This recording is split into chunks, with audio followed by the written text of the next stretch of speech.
You're listening to the Dibbly Dobbly Podcast. Remember to like, share, comment, subscribe, and click the bell to make sure you get the latest episodes of the podcast. Be sure to like and share our Facebook page and follow us on Twitter and on Instagram. Hi everyone, and welcome back to another episode of the Dibbly Dobbly Podcast. On today's episode of the podcast, we review the fourth Ashes Test between Australia and England from the SCG. It's the Dibbly Dobbly Podcast, and let's get started. Let's have a look at the match summary from the fourth Ashes Test at the SCG between Australia and England. Australia batted first and made 8 for 416 declared in their first innings. Khawaja top scored with 137, and Broad took 5 wickets for England. England, in reply in their first innings, were all out for 294. Bairstow top scored with 113, and Boland picked up 4 wickets for Australia. Australia, in their second innings, finished on 6 for 265 declared. Khawaja top scored with 101 not out, and Leach took 4 wickets for England. England needed 388 runs to win in their second innings. They finished on 9 for 270. Stokes top scored with 60, and Boland took 3 wickets for Australia. The match was drawn, and Usman Khawaja was named man of the match. What were the key moments and key factors from this fourth Ashes Test between Australia and England? Australia's batting getting to 8 for 416 declared in their first innings. England's batting, the partnership between Ben Stokes and Johnny Bairstow of 128 for the 5th wicket, was a crucial partnership to rescue England from 4 for 36 to allow them to score 294 in their first innings. Australia's bowling to bowl England out for 294 in their first innings to get a good first innings lead of 122 runs. Australia's batting, the partnership between Usman Khawaja and Cameron Green of 179 for the 5th wicket, was a crucial partnership to rescue Australia from 4 for 86 to allow them to score 6 for 265 declared in their second innings to set England 388 runs to win. England's batting in the second innings to defend and survive for a draw. Those were the key moments and key factors from this fourth Ashes Test at the SCG. Let's have a look at both teams' performances with both bat and ball in this fourth Ashes Test from the SCG. We'll start with Australia and their batsmen. Warner 30-3, Harris 38-27, Labuschagne 28-29, Smith 67-23, Khawaja 137 and 101 not out, Green 5-74, and Carey 13-0. That's how the Australian batsmen went about things in this fourth Ashes Test at the SCG. I thought Australia's batting was good in this match in both innings. It was a very good effort in both innings from the batsmen. The first innings, Australia did well to get to 8 for 416 declared on a pitch that was a bit up and down at the SCG at times. Australia were in a bit of trouble as England were bowling well to have Australia at 3 for 117. Australia weren't getting a big first innings total at one stage, but Usman Khawaja's innings of 137 and the partnership he had with Steve Smith 115 for the 4th wicket, plus the partnerships from the top and lower order, 51 for the first wicket between Warner and Harris, 60 for the second wicket between Harris and Labuschagne, 43 for the 6th wicket between Khawaja and Carey, 46 for the 7th wicket between Khawaja and Cummins, 67 for the 8th wicket between Khawaja and Stark, and 18 unbeaten for the 9th wicket between Lyon and Stark. All of those contributions were crucial in Australia getting to 8 for 416 declared in the first innings, which put them in a strong position in this test match. Obviously, you're probably thinking to yourself, that's a pretty low score to declare on in the first innings. You would have liked 450 or 500.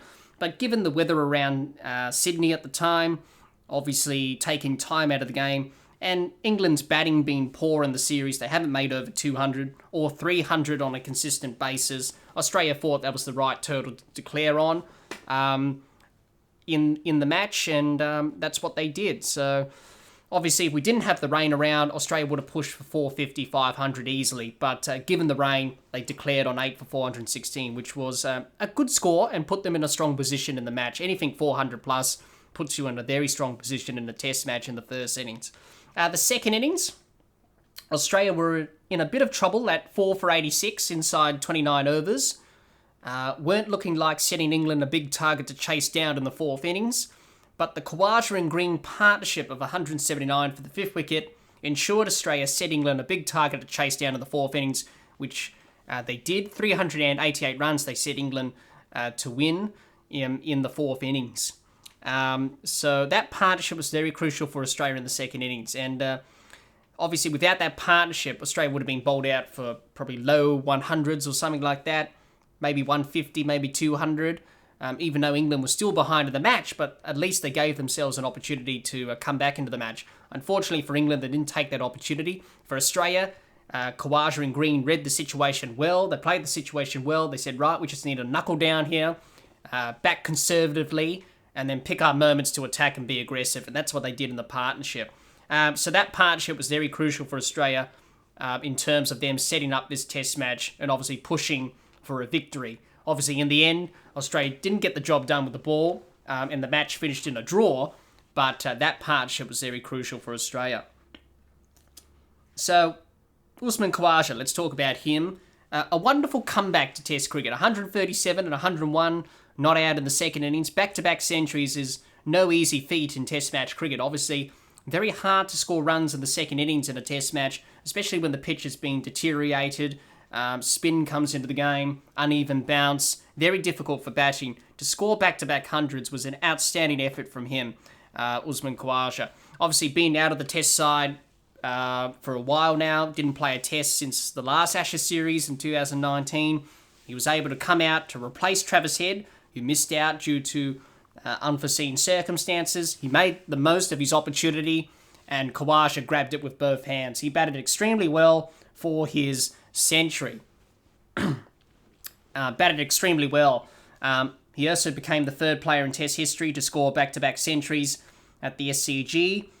Doug Walters did that back in 1969 against the West Indies. Ricky Ponting did that in his 100th Test match against South Africa in 2006. And also Khawaja is one of 9 batters to score hundreds in both innings of an Ashes Test.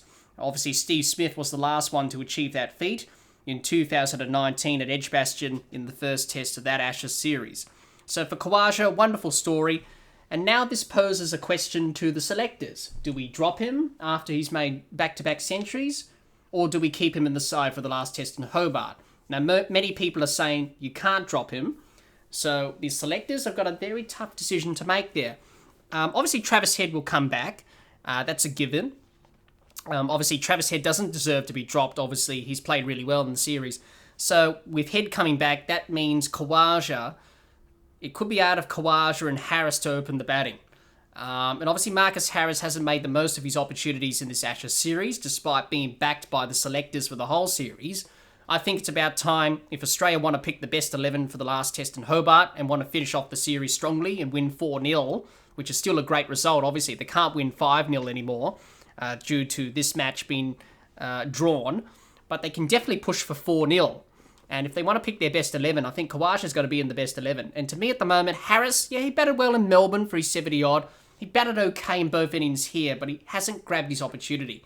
And how many opportunities are you going to give someone without them repaying you as a selector? So I think for Khawaja, he's got to be in for Hobart, definitely. You can't ignore what we've seen in this Test match. He batted wonderfully. He looked easy at the crease. He made batting look easy. He was calm. He played well under pressure at times, especially in the second innings. That partnership with Green was very crucial in the match. Held his nerve, and he enjoyed it. And you could see he was very happy. His family as well was happy for him. And obviously for Khawaja, great to see him playing well. So he's definitely got to play in Hobart. The other batsman I want to talk about before we finish up about Australia's batting performance is Cameron Green. I thought he played well for his 74. He was aggressive and looking to score. And I think this is what Cameron Green needs to do all the time. He needs to show this aggression. And when he's looking to score, when he's looking to be aggressive, he's a very dangerous player, Cameron Green. But he hasn't done it for long periods of time. His innings in Test cricket, he looks like he wants to survive and look to bat for time. But he needs to play his shots, be aggressive, and he can definitely score a lot of runs and hopefully one day score his maiden Test match century. So for Cameron Green, he needs to do that on a consistent basis. But I thought he batted well. It was the first time in the series that he really looked comfortable at the crease. He's bowled well in the series with the ball, but his batting in this match was very good as well. And a crucial partnership with Khawaja to get Australia in a strong position in the second innings, and obviously put them in the box seat for victory in the fourth test. So Cameron Green, hopefully he can continue on this great form. Obviously confidence heading into the next test, but also in the future as well for Australia. Overall, it was a good batting display from Australia. Let's have a look at the bowlers' performance for Australia in this fourth Ashes test from the SCG. Labuschagne didn't take any wickets. A wicket for Smith, 2 wickets for Green, 4 wickets for Cummins, 1 wicket for Stark, 4 wickets for Lyon, and 7 wickets for Boland. That's how the bowlers went about things in this fourth Ashes test.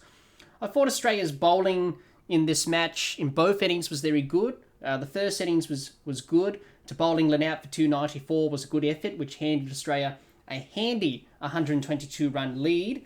They had England 4 down for 36 early on in the innings. They bowled 8 or 9 maidens in a row, back-to-back to create pressure on the England batsmen and stop them from scoring. They bowled good lines and lengths in that period of time.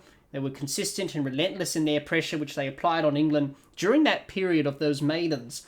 But the Stokes and Bairstow partnership of 128 for the 5th wicket, and the partnership between Bairstow and Wood of 72 for the 7th wicket, put Australia under pressure. They were scoring at a good rate, and Australia were leaking runs and didn't bowl consistently as they did early on in the innings. They played their shots, and once the ball got older and softer, batting was much easier. And that uneven bounce we saw with the new ball on this SCG wicket wasn't really a factor once the ball got a bit older and softer. That's the one criticism I have to Australia's bowling in the first innings. They just didn't quite get it right to Bairstow and Wood in particular, especially to Mark Wood, being the tail ender. They were all over the place with their lines and lengths. They weren't consistent. Obviously, when you bowl into tail enders, bowl to them as you would to a top order batsman. Hit a good line and length, hit the top of off stump, bowl the occasional short ball, and they'll 99 times out of 100 they'll get out. But Australia didn't do that. And also, they were under pressure for the first time in the series because Bairstow and Stokes in particular were putting Australia under pressure and making them do things that they wouldn't have done in this series thus far. And also Bairstow and Wood put them under pressure as well. So Australia lost their way a little bit there. But after that, besides from that, I thought it was a good effort to bowl them out for 294. In the second innings, Australia's bowling was a good performance in the second innings. It wasn't going to be easy for Australia to take all 10 wickets on the last day. The SCG wicket did show some signs of uneven bounce, but once the ball got older and softer, as we mentioned before, batting became much easier. Australia bowled good lines and lengths. They were consistent and stuck to their plans with the ball, and they didn't panic, and they remained calm. They picked up wickets when they needed to at crucial times of the match. They had England 3 down for 96 inside 33 overs, but Root and Stokes were at the crease for England, and that partnership needed to face most of the overs for England in order to for them to draw this test match. Once they broke that key partnership of Stokes and Root for 60 for the 4th wicket, and that was the big partnership for Australia to break, and they had England 4 down for 156. Then they got Stokes out for 60, who was the main person to get England to the draw. He got dismissed by Nathan Lyon, and England were 5 for 193 at that stage of the match. With time running out and Australia needing just 5 wickets for victory, Pat Cummins had the ball in hand and took it upon himself to get the wickets. He did by bowling 2 brilliant full deliveries to dismiss Josh Buttler and Mark Wood, both LBWs, to get Australia within 3 wickets of winning the match. And I thought that showed great leadership from Cummins as captain to take that responsibility upon himself to say, give me the ball, I'm the skipper, I'm going to lead from the front, take these wickets because we need them. I thought that was great leadership from Pat Cummins, and it just shows why he's the captain of Australia, and it just shows why he's a natural leader. So I thought that was brilliant from Cummins, and he delivered when the pressure required him to do so.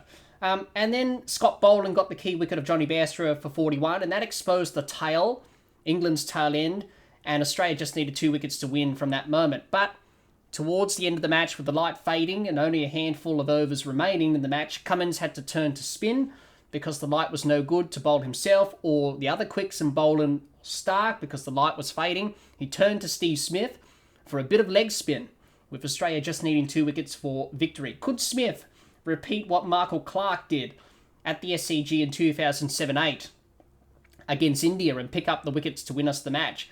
Well, Steve Smith did that. He got one of the 2 wickets. He got rid of Jack Leach for 26, and Australia just needed 1 more wicket to win.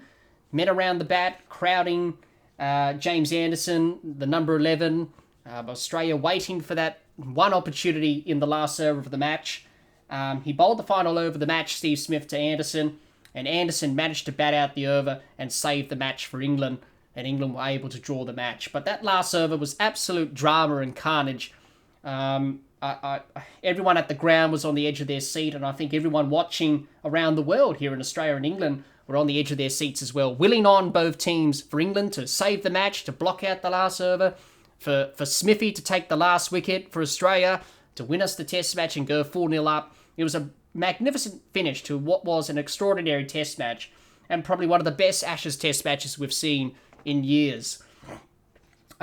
So, in all that being said, I thought it was a very good performance from Australia with the ball.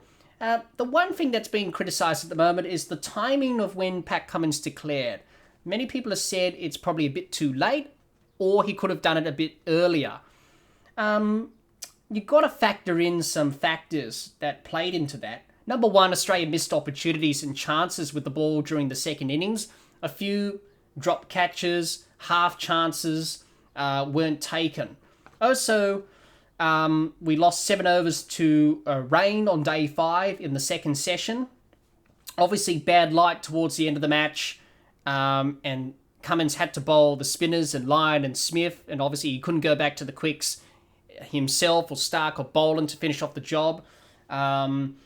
If rain didn't affect Australia's first innings of this match, they could have gotten to a score of 500 plus, and that would have had Australia the choice of enforcing the follow-on and probably sending in England twice in the match. They weren't able to get to 500 because of the rain. So there's a list of factors that played into this result, and a bit of luck as well for England. The rain, obviously the delays, the bad light as well really helped. So, and obviously he could have declared when Cameron Green got out in the second innings. I don't think it was really worth it sending out Carey. There was nothing for Carey to gain, nothing for the team to gain. I thought they had enough runs at that stage. So sending out Carey was a bit of a weird move. But for Pat Cummins, he was balancing trying to get as many runs as he can. 388 runs is plenty. You want to get more runs and get up towards 400, because for Australia, for Cummins, he was thinking about, right, okay, we've got 100 or so overs to bowl England out. That's plenty of time. I want to be conservative and make sure we don't lose the game, have enough runs so we can attack with attacking fields and not really be defensive when the pressure really comes on. So I think Cummins had all those factors and all those scenarios in his head. Obviously, going back to what happened at the Gabba last summer against India, for example. So you really want to make sure that you don't lose the match, and you want to be a bit conservative. But I thought with all those factors, the rain, the time lost, the bad light, the missed opportunities for Australia, if they took those opportunities, if we didn't have the 7 overs lost to rain, if Australia didn't have the bad light as well towards the end of the play, towards the end of the day, I should say, end of the match, and Cummins was able to bowl himself and Stark and Boland, I think Australia would have bowled England out. But at the end of the day, it's the way it goes, and it was a very good effort from England to draw the match. Australia gave it their all. Unfortunately, they couldn't get the job done and get that last wicket. But overall, it was a good bowling effort from Australia. They remained calm and backed themselves to get the job done. Unfortunately, they couldn't take that last wicket. Overall, a good performance from Australia in this 4th Ashes test at the SCG. Despite not getting the result they wanted, they can take a lot of positives from this test heading into the final test at Hobart. Let's have a look at England's team performance with both bat and ball in this 4th Ashes test from the SCG. We'll start with their batsmen. Hamid, 6 and 9. Crawley, 18 and 77. Malan, 3 and 4. Root, 0 and 24. Stokes, 66 and 60. Bairstow, 113 and 41. And Butler, 0 and 11. That's how England went about things with the bat in this 4th Ashes test. England's batting in this match was okay. The first innings, once again, England lost early wickets in the innings, which is no surprise. 4 for 36 inside 21.5 overs, and England were looking like getting out for a low score again in this Ashes series, which is no surprise. But Stokes and Bairstow combined and added 128 for the 5th wicket to rescue England out of trouble. They were attacking and showed some great positive intent and putting the pressure back on the Australian bowlers, which some of the England batsmen haven't done in this Ashes series. But Bairstow and Stokes were able to put the pressure back onto the Australian bowlers.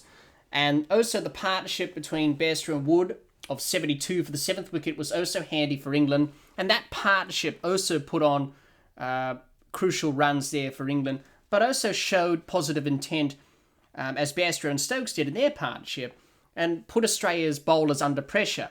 And Australia's bowlers were getting their lines and lengths wrong. They didn't get it right in terms of bowling to that partnership with Bairstow and Wood. Obviously, Wood got away from them. They didn't quite hit their lines and lengths on a consistent basis. And that partnership could have been a lot less if they hit their lines and lengths and bowled proper line and length to the tail ender and Mark Wood, obviously. But those partnerships ensured England got to 294 in their first innings. So at least England did not roll over and give up. They showed some fight, they showed some application, and they batted well on a pitch that was a bit up and down. But once the ball got a bit softer and old, it was pretty easy for batting and no demons or gremlins whatsoever in the pitch. So they did well to fight and to get to 294. But still a long way in the match, 122 runs behind Australia on the first innings. So definitely England were up against it in this test match. In the second innings, it was going to be a tough challenge for England to save the test match. But they started well, as both openers saw England to stumps on day 4, none down. Crawley took the attack to Australia early on day 5, scoring a nice 77, showing a lot of positive intent, just like Bairstow and Stokes and Bairstow and Wood did in the first innings, putting the pressure back on the Australian bowlers. Obviously for England, it was unrealistic for them to chase down 388 on the last day. But at least Crawley showed some fight and some application and put the pressure back on the Australian bowlers. But England were under pressure at 3 for 96 inside 33 overs. But Root and Stokes combined well and added 60 for the 4th wicket and were looking like batting most of the day. And that was a crucial partnership. Obviously, for England to draw the test match, they needed Root and Stokes to bat most of the overs to get England over the line. Once that partnership was broken and when Ben Stokes and Johnny Bairstow got dismissed, 2 players who were the key for England in terms of them trying to draw the match, it was up to the tail enders to save the match for England. They showed good fight. Obviously, Leach brought in Anderson to hang in there and to see England to the draw, which they did in the end. So good fight from England's tail enders. They didn't give up. They kept fighting. They found a way. It was easy for them just to get out and give up and say, well, the odds are against us. But they hung in there. They showed some great fight and character. And that's what's been lacking from England in this series, that fight and character and mental toughness with the bat. And if they showed that a lot earlier, then this Ashes series could have been a lot different. Unfortunately, they weren't able to do that. But they showed it in this 4th test, and at least they gave their fans something to smile about in a very tough Ashes series. So that was a good effort from England. It was a good team effort to try and draw the test match. It's not easy drawing a test match, but they were able to do it. Let's talk about some of the positives from England's batting. Not many positives to talk about their batting throughout this whole series, but in this test match, they showed some great fight, character and mental toughness. More batsmen, apart from Root and Milan, stood up and took responsibility for once. That was in Stokes, Bairstow and Crawley in this test match. They took the responsibility upon themselves. I thought Ben Stokes was the big positive for England, showed great fight and character as always. He battled through a side injury, but he scored back-to-back 50s in the test match. Best 2 innings Stokes has played in the series thus far. Johnny Bairstow played well as well. He was another positive, scoring the first century for England on the tour. He was aggressive and he played his shots. He backed himself. Obviously, being out of the side for a long time, coming back into the side, this century will put him in good stead going forward to the next test if he plays, but also beyond for England as well in test match cricket. So great to see that from an England point of view, that Bairstow is playing well. And it was a good century, 113, and a very special century as well. The other positive to finish up on England's batting in this match was Zach Crawley. He showed great intent with the bat.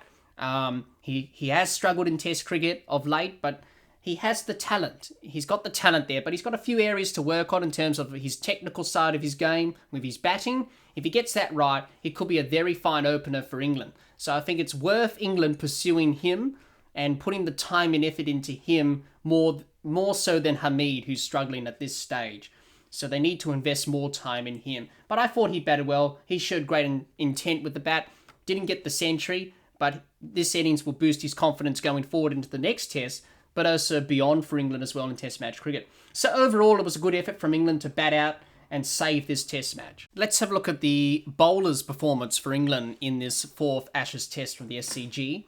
No wickets for Malan, 1 wicket for Root, no wickets for Stokes, 3 wickets for Wood, 4 wickets for Leach, 5 wickets for Broad, and 1 wicket for Anderson. That's how the England bowlers went about things in this fourth Ashes Test.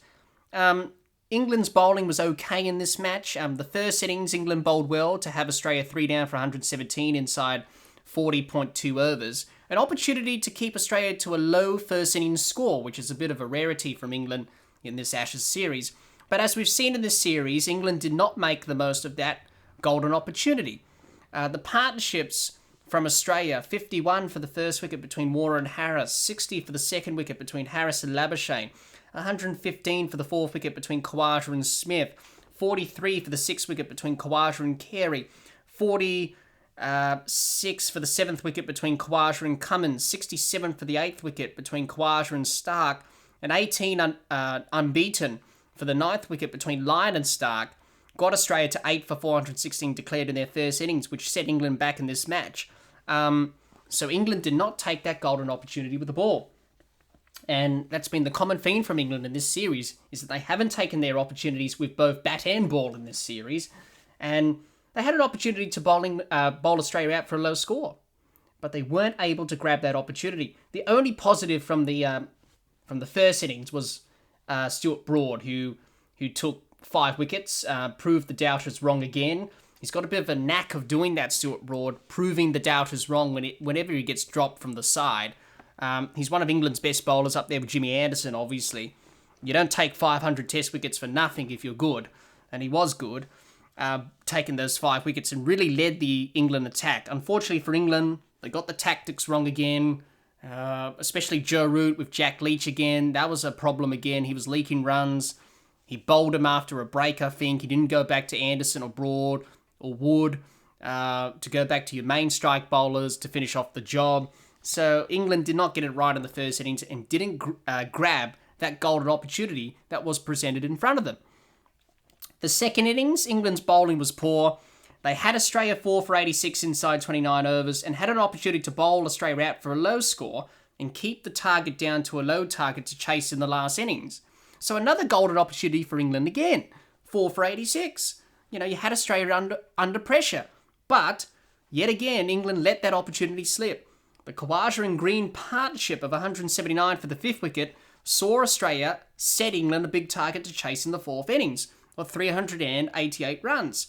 They didn't bowl a consistent line and length, didn't sustain the pressure on Australia for long periods of time. They were also down a bowler in Ben Stokes who pulled his side because he was bowling a barrage of short pitch balls in the first innings, and pretty much Joe Root broke him, because that's not Ben Stokes' role. He's not the intimidator. Let Mark Wood do that or something. But they were a bowler down because of that. They had to bowl Malan. Obviously, Root had to bowl himself. England were just waiting until Australia were about to declare, pretty much waiting for that moment. Really not looking to attack and take wickets, because pretty much that partnership between Khawaja and Green pretty much sealed England's fate in this match. So yet again, it was a poor performance again. Yet again, didn't take their opportunities, as been the common theme throughout this whole Ashes series. So overall, it was an okay bowling performance from England. Overall, it was a good team effort from England to save and draw this fourth Ashes test at the SCG. They can take some positives from this test match heading into the final test at Hobart. Let's preview the fifth Ashes test of the series between Australia and England from Bellerive Oval. Talk about the potential 11s for both teams and who's going to win this fifth Ashes test. Let's have a look at both teams' stats and records from test matches here at Bellerive Oval in Hobart. Well, this is the first test match between the two teams here at Hobart. Obviously, the first Ashes test to be played here in Hobart. So no previous record or stats to speak of. This is the first test match that they're playing here in Hobart. Let's have a look at Australia's potential 11 for the 5th Ashes test. Warner, Khawaja, Labuschagne, Smith, Head, Green, Carey, Cummins, Stark, Richardson, Lyon and Boland. I think Australia will make 3 changes to their 11 for the 5th Ashes test at Bellerive Oval. Mitchell Stark could be rested from this last test match. If so, Jai Richardson to take his place. Obviously, Mitchell Stark's played 4 test matches on the trot. He looked a bit tired and fatigued during the 4th test in Sydney. But given Mitchell Stark's record in day-night test matches, he may play the last test. Depends how well he's pulled up from the 4th test, obviously. If so, then he'll play. If not, they'll rest him. And then Jai Richardson, who took a fifer in Adelaide during that day-night test, will be the obvious choice to replace him.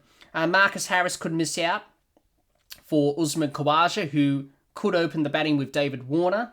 After scoring back-to-back centuries, it's very hard to ignore that from Usman Khawaja. Very hard to drop him after that brilliant test match he played. He's the obvious choice to replace Harris. And if Australia want to pick their best 11 to win this last test match, I think Khawaja is in the best 11, given his form at the moment. Harris has been given opportunities. He hasn't made the most of them. He's batted okay, but it's very hard to ignore Usman Khawaja at this stage. So I think Khawaja to come in for Harris. And the last change is Travis Head to come back to bat at number 5.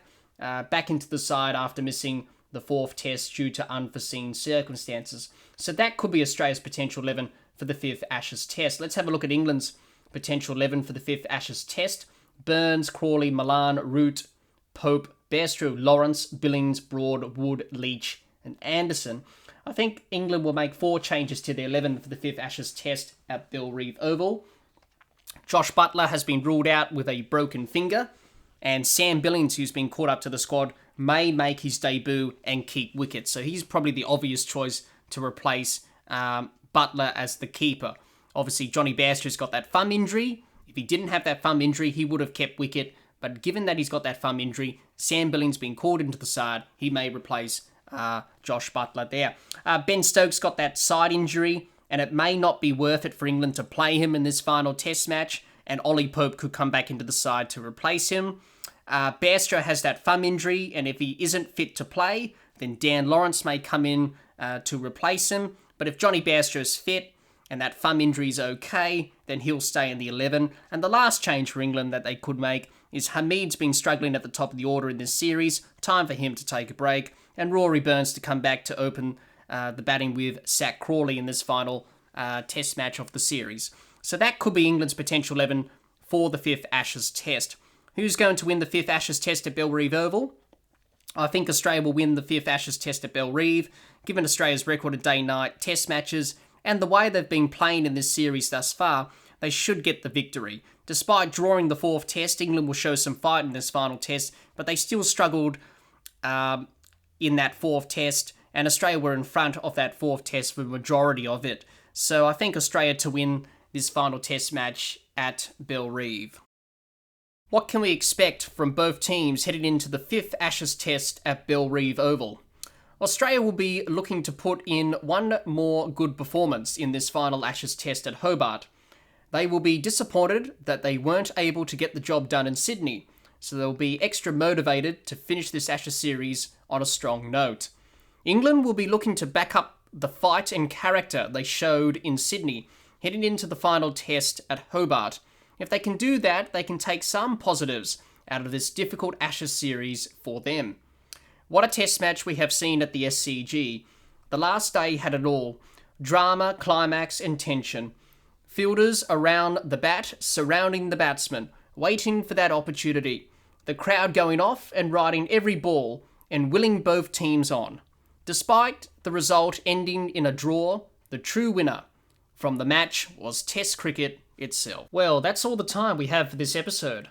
Be sure to subscribe and click the bell to get the latest episodes of the podcast, and like and share our Facebook page and follow us on Twitter and on Instagram. Until next time, keep safe and bye for now.